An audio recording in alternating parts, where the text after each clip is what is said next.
اوس دا سویلو فهذا غایت تهذیب الکلام فی تحریر المنطق والکلام. فهذا دا مسائل چې ما په ذهن کې دي پخې یقیني مسائل دي تاسې دي کل مخصوص لکه مخصوصات. نو هذا استعمال په کل مخصوص کې نور هذا خو وزن مخصوصاتو پره ده خو دلته مجاز ده په کل مخصوص کې استعمال ده چې دا مسائل دي په عقل کې دا کل مخصوص دي په یقین کې لکه مخصوص سی باندې سړی یقیني په سترګې ویني تاسې دا مسائل مصنف په ذهن کې کل مخصوص دي یعنی یقیني دي. نو هذا په کل مخصوص کې استعمال د مجاز ده لوجد علاقه نه علاقه ده لکه مخصوصات یقیني تاسې دا مسائل یقیني دي. فازا پس دا مسائل هرکه مسائل خو ډیر دي هذا خو مفرد ده نو مطابقت نه رااله په مانند رجع مراجع مرجع اشاره مشارونه کې جوړای چې دا مسائل دا اجمالاً یو دي چې هغه عنوان دی کتاب ده خو یو کتاب ده کنه نو مسائل اگر که ډیر دي خدا اجمالاً یو دي چې عنوان دی کتاب ده دیو جهازه مفرد سره اشاره ورته وکړه. دا مسائل چې ما په ذهن کې پخې پرتی دي غایت تهذیب الکلام انتهایی صفا مجلس ته فی تحریر المنطق والکلام په صاف منطق کې په صاف کلام کې. اوس لاندې شرط تهذیب ته ګوره غایت تهذیب الکلام دفعه دې سوال کوي چې که هاذا خو مسائل دي ادا خو ذات دي ذات څه معنا انتزاعي نه دي مسائل انتزاعیات نه دي لکه خوف چې انتزاعي ده چې زه تا نه خوف منتزع که یا ته ما نه خوف منتزع کې دا خو انتزاعیات دي. نو هذا خو مسائل دي دا خو نه دي انتزاعي اعتباري چې ته به منتزع کې چې یو شی انتزاعي نه دی ته وایي ذات نو دا مسائل ذات دي. غایت تهذیب الکلام دا خو صرف وصف ده غایه خو مصدر ده مصدر خو انتزاعي صرف وصف ده نو لازم څه حمل دی وصف په ذات و تالی باطل چې که عمل اتحاد دی اتحاد غواړي ذات وصف کې خو اتحاد نه نو دا جواب کوي حمل علی هذا اما بنان علی المبالغه دا وای دا ټیک ده چې هذا مسائل ذات ته غایت تهذیب الکلام صرف وصف ده خدا علت حمل مبالغه ده مبالغه معنا دعوه د کمال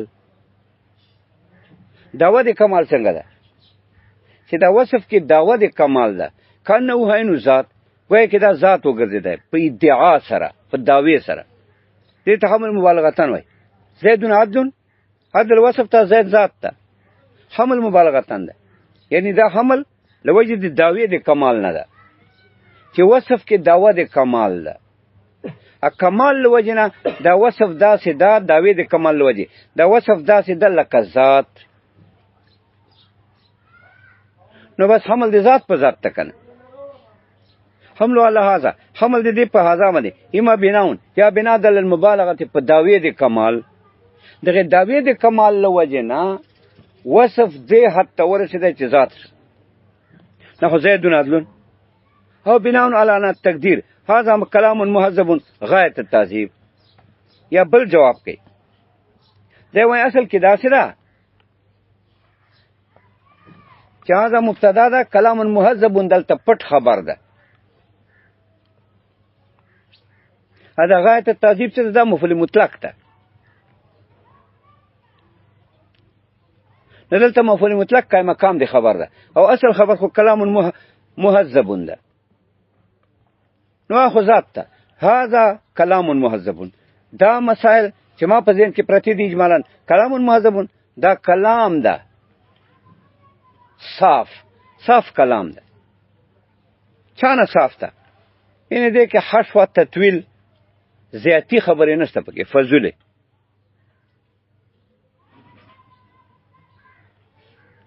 نو بس هذا مبتدا ذات ته مسئله دي کلام مهذب ذات ته کلام موصوف مهذب صفت ته کلام صفا دا خو مصدر نه ده، انتزاعي نه ده، نو حمل د ذات په ذات راغی. دا غایت التعذیب دا مفعول مطلق ته محذب ده. بیا دا خبر حذف شو چې کلام محذبون.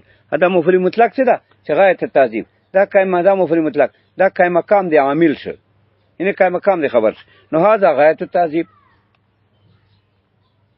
او بناون یا دا بنا په دې الان تقدیر چې تقدیر دی عبارت داس ده چې هذا کلام محذبون دا مبتدا خبر دا هو ټیک دی، ذات ذاتی دواړه.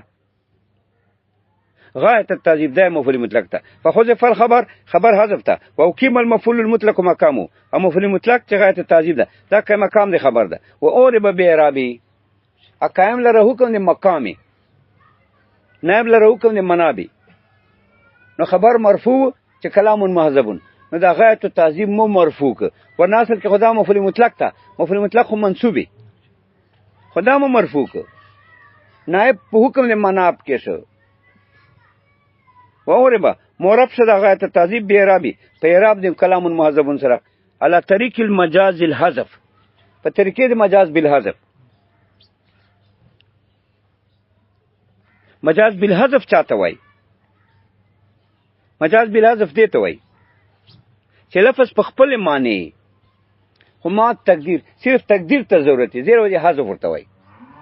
مجاز وکې لاجل التقدیر، تقدیر لوجه دا مجاز بالحذف ته. نو دلته ګوره مونږ مجاز بالحذف وکړو. څنګه مجاز بالحذف وکړو؟ مفعول مطلق که مقام دی خبر شو کلام محذبون، دا مفعول مطلق هغه که مقام شو او معرب شو په اعراب دی مقام مناب. خو علی طریق مجاز الحذف په دې طریقې چې غایت التعذیب په خپل معنی ده، داسې نه چې بله معنی ده، خو حذف په ورسره کې مجاز بالحذف دا معنی چې دا به خپله معنی اخلي.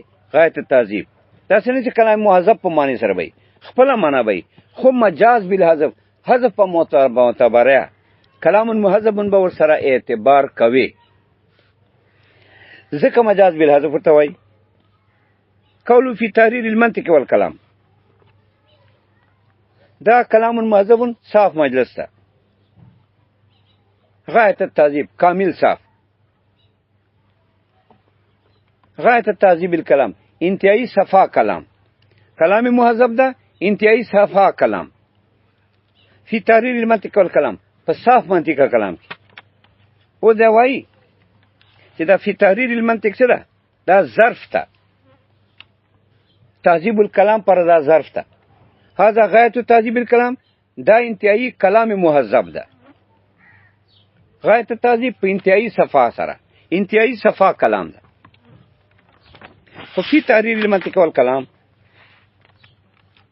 دا تعذیب الکلام څه ده؟ دا په تحریر المنطق والکلام کې ده.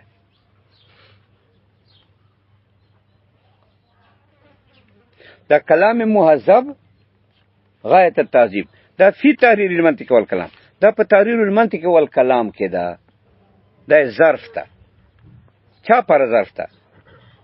د کلام محذب پر ظرف ده. دا کلام محذب ده غایت التعذیب انتہائی صفا کلام ده. فی تحریر المنطق والکلام په منطق کلام صاف منطق کلام کې ده. دا ظرف فی تحریر المنطق والکلام لم یکن فی بیان ما. دفعه دې سوال کوي چې دا څه ولې نه وایي چې فی بیان المنطق والکلام، وای بیان نه ویله لما فی لفظ التحریر من الاشاره. لفظ التحریر کی اشاره ده. چاته اشاره ده؟ دې خبره ته چې دا کتاب څه ده؟ دا کلام محذب دا په تحریر المنطق والکلام کې ده. یعنی دې کې حشو تطویل زواید پکې نشته. دا تحریر د منطق کلام کې ده. نو تحریر خو اصل کې کتابت او لیکلو ته وایي، خو مراد تینا صاف کلام صاف منطق چې حشو نه پکې زواید پکې نه. لم یکن فی بیان ما، بیان ما یعنی ویله لما فی لفظ التحریر ځکه لفظ التحریر کې من الاشاره اشاره ده دیتا الا ان هذا البیان چې دا بیان چې د منطقي بیان خالی عن الحشو و زواید دا خالی ده حشو یا زوایدونه. حشو زواید، دا زواید تفسیر دی حشو ده. حشو معنی زیاتی شای. خو یو حشو ده یو تطویل ده. حشو یک زیادت توی، حشو یو زیاتی توی، زیاتی عبارت توی په مقصود، خو چې فایده پکې نه پیدا حشو ده. التطویلم زیادت توی په مطلوب، چې اصل مطلب باندې زیاتی خبرې وکي او فایده پکې وي، بیا تطویل ده. والمنطق آلة قانونية تاسع مراعاة والزينة عن الخطأ في الفكر والكلام هو الباعث. وفي تحرير المنطق دا کلام مهذب چې دا صاف کلام، دا په صاف منطق کې ده. تحریر المنطق والکلام په صاف منطق کا کلام کې ده. هلکه منطق څه وایي؟ وی آلة قانونية. او دفع دې سوال کې چې هلکه ته وایه چې دا کلام مهذب ده، دا په تحریر المنطق والکلام کې ده. نو تحریر هم معنا مصدری ده، صاف بیان ته وایي، صاف بیان. منطق هم معنا مصدری ده، کلام معنا مصدری ده. منطق مصدری معنا ده، مصدری میمی ده. کلام مصدری معنا ده. تحریر المنطق مصدری معنا ده. نو لازم چې ظرفیت ته وصف لپاره د ذات، دا خو وصف ظرف د ذات شه، ځکه مظروف چې ده مهذب کلام ده. غایت تعذیب الکلام کلام مهذب ده، غایت تعذیب دا مظروف. فی تحریر المنطق والکلام دا ظرف. تحریر خو مصدری معنا ده، صاف بیان. منطق هم مصدری معنا ده، نطق نه ده. کلام هم مصدری معنا ده. اما مصدر خو صرف وصفی، نو صرف وصف ظرف شه د ذات، چې کلام مهذب د ذات و الفاظو کنه کلام مهذب. تحریر منطق کلام دا خو مصدری معنی دي، دا صرف وصف ته انتزاعی ده. نو لازم چې ظرفیت ته وصف لپاره د ذات. دا جواب کې وایي چې نه منطق نه ده، وصف ذات ته. وایي څنګه ذات ته؟ وایي آلة قانونیة، دا مسائل دي کا. آلة معنی مسائل دي، خو آله للغیر دي، ځکه دا مسائل یا د تعریف دي یا د دلیل دي. تعریف او دلیل دا بل پر آله استعمالیږي. نو آلة المعنی مسائل دي چې دا د تعریف والے مسئلې دي.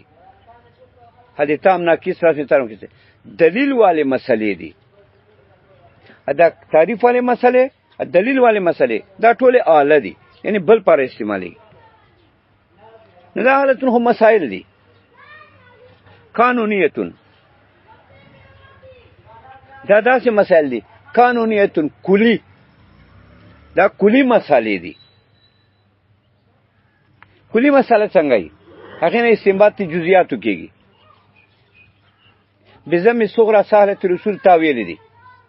قانون معنی کلی مسئله چې هغې نه ته استنباط تی جزئیاتو کوای شي. لکه دا نحوی مسله ده چې کل فاعل مرفوع، دا قانون ده، کلی مسله ده. دې نه استنباط تی جزئیاتو کېږي. څنګه به کې بضم صغرى سهلة رسول، صغرا به ورسره ټچ کې. داسې به وایي چې یو جزئی بر واغلی جزئیاتو د موضوع د کلیه نه. کل فاعل مرفوع، دا موضوع چې د فاعل دې یو جزئی بر واغلی د جزئیاتو د موضوع د قاعده نه. کل فاعل مرفوع موضوع فاعل ده، یو جزئی بر واغلی د جزئیاتو د موضوع د قاعده نه.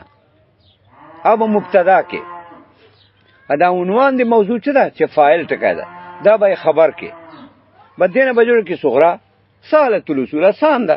آسان ځکه چې درته قاعده نه جوړوه. دا قاعده چې ده کل فاعل مرفوع دغه کې پرته ده صغرا چې یو جزئی بر واغلی د موضوع د قاعده نه.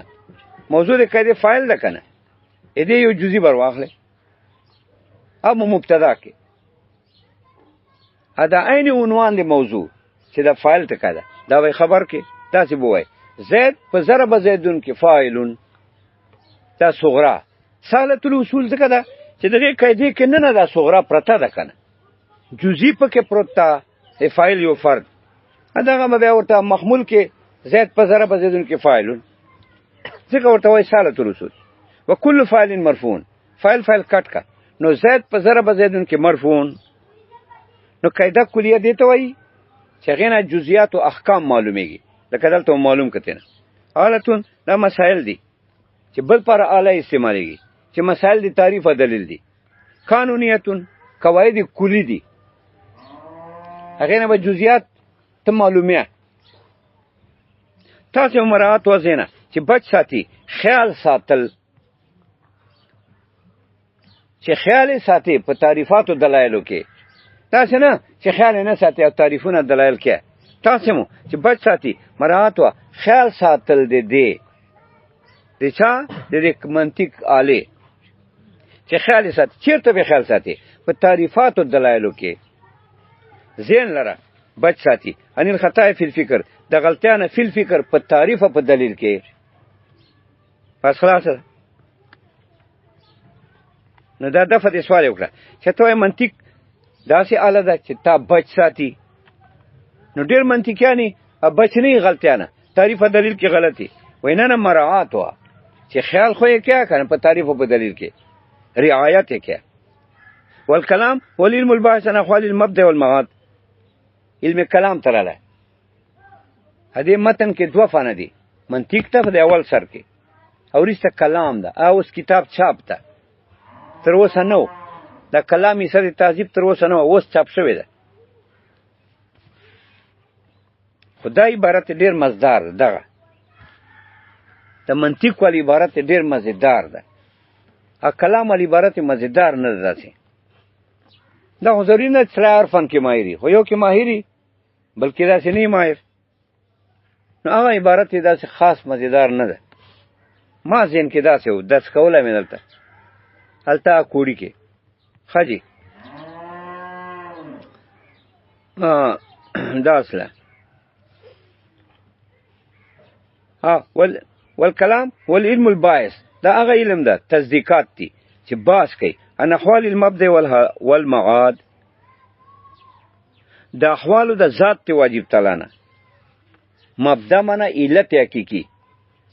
علت حقيقي مبدا ته مبدا معنا علت حقيقي. علت حقيقي جو چوک ته ذات او صفات ته الله صرف ذات خو نه ده کنه خو ذات سره دي صفاتونه ده. دا احوال المبدا چې احوال د ذات صفات دي. والمعاد امعاد بعد الفنا انسان مرشي دا فنا ده کنه بیا معاد چې بیا واپس ژوند راشي چې دا توي باس بعد الموت چې اخرت ته اخرت باس بعد الموت. الله ناجي قانون الاسلام پتاز د قانون اسلامي وتقریب بالمرام بالجر عطفا على التعذيب. دا وای دا تقریب المرام څه ده؟ دا عطف ته په تهذیب باندې غایه لاندې ده.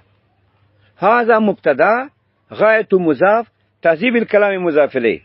دغه غایه الته لګیدل ده. وهذا غایه تقریب المرام دا و تقریب بالمرام په جر سره عطف ته په تهذیب الكلام. تهذیب الكلام مجرور غایه لاندې و. دا چې تقریب المرام مجرور ده غایه تحت دا څه ده.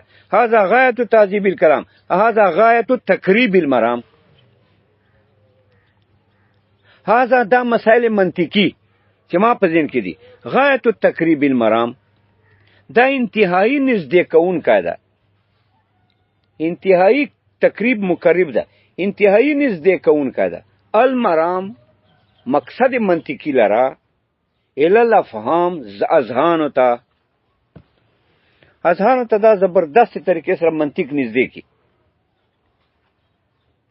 نو تقریب بالمرام عطف ته په تهذیب الکلام غایه ولاندې ده. هذا غایه تهذیب الکلام هذا غایه تقریب المرام. دا مسائل چې ما په ذهن کې دي انتهایی تقریب المرام نږدې کون کا دي مقصد ده چې مقصد منطقي ده. ال الافهام اذهان ہوتا نور معنی بیا کو ګوره ځکه وای وتقریب المرام بالجر دا په جر سره ده. حتفنا تعذیب دا په تعذیب عطف ده غایه لاندې ده. ای هذا غایه تقریب المرام.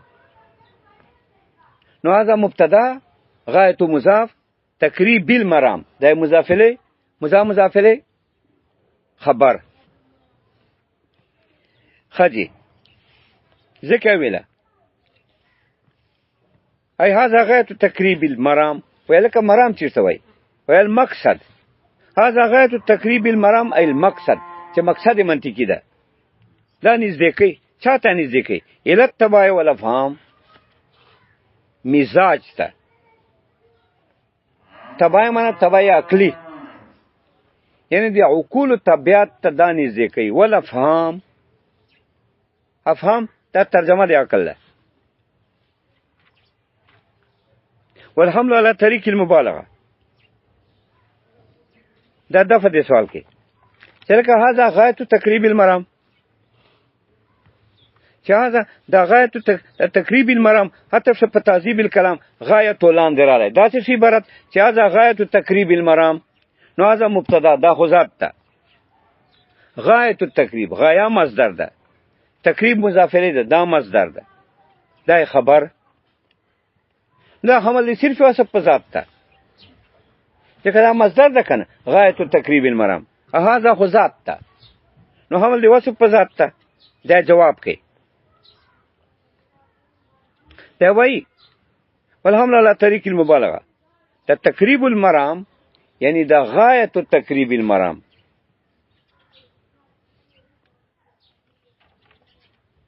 غایت التقریب المرام دا حمل دی تقریب المرام ده ځکه غایت التقریب تقریب ده ځکه غایه د شیخ عین شی نو غایت التقریب تقریب ده التقریب خو صرف وصف ده تقریب المرام نو حمل دی وصف په ذات رااله ځکه ویله والحمل دا حمل دی تقریب المرام دا نه نقطه وای نو ته وای دا حمل دی تقریب المرام نه دا حمل دی غایت التقریب المرام ده دا تقریب المرام څنګه وای ته وای غایت التقریب خو تقریب ده کنه غایه د شیخ شایوی نو حمل دی غایت التقریب حمل دی تقریب ده نو حمل دی تقریب المرام الله په چا باندې په هاذا باندې الله طریق المبالغه دا په وجه دی مبالغه ده یعنی په وجه دی ادعاء الکمال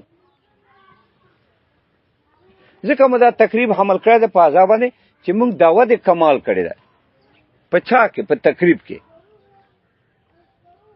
چې دا کامل تقریب ده نږدې کول دي حتی چې دا دعوه د کمال مونږ وکړه چې دا تقریب مصدر چې دا کامل تقریب ده کامل تقریب نازل مرد منزله ذات کامل تقریب کامل وصف داسې لکه ذات نو دا عین ذات ځکه ویله والحمل على طریق المبالغه حمل دی تقریب المرام په طریقې د دعوی د کمال سره ده کمال مونږ دعوه وکړه په د وصف کې حتی چې ذات ته ورساو ذات کې اوی تقدیر هاذا مقرب غایت تقریب یا بل جواب کوي بل جواب دا کوي چې اصل خبر پټه دا غایت تقریب چې د مفعول مطلق ده اصل خبر پټه هاذا مقرب دا معنا هاذا دا مسئله منطق والے مقرب دا نږدې کون کې دي دا نږدې کون کې دي غایت التقریب دا مفعول مطلق ته دی مقرب انتهایی نږدې کول دا نږدې کون کې دي انتهایی نږدې کول